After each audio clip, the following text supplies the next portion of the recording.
Salam dəyərli izləyicilərimiz, hər vaxtı seyir olsun, ekrana yaxın əyləşin, ən son məlumatı diqqətinizə çatdıracağam.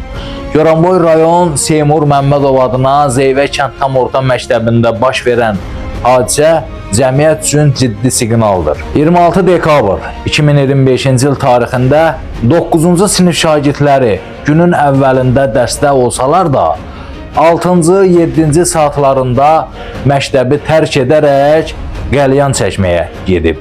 TikTokda canlı yayım açaraq qeyri-etik davranışlar sərgiləyiblər. Burada əsas sual budur. Bu uşaqlar necə oldular ki, dərs vaxtı məktəbdən rahatlıqla çıxa bildilər? Bunlara kim şərait yaratdı? Hadisədən sonra jurnalların tələsik doldurulması isə vəziyyəti daha da şübhəli göstərir. 26-sına qədər nə davamiyyət, nə qiymət düzgün aparılıb. Qayıb belə yoxdur. Sanki problem kağız üzərində gizlədilir.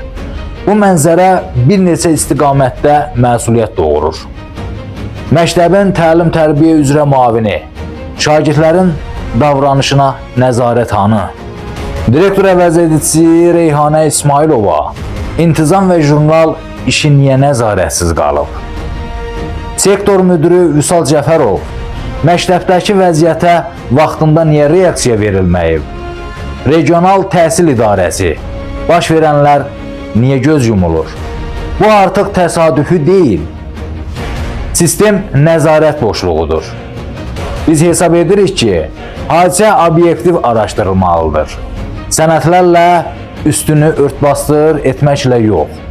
Məsul şəxslər real cavabdehlik daşımalı, şagird və valideynlərlə ciddi maarifləndirmə işi aparılmalıdır.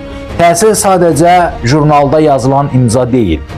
Təhsil uşağın təhlükəsizliyi, tərbiyəsi və gələcəyidir. Bu gələcəyi səhlənkarlığa qurban vermək yol verilməzdir. Diqqətiniz üçün minnətdarım.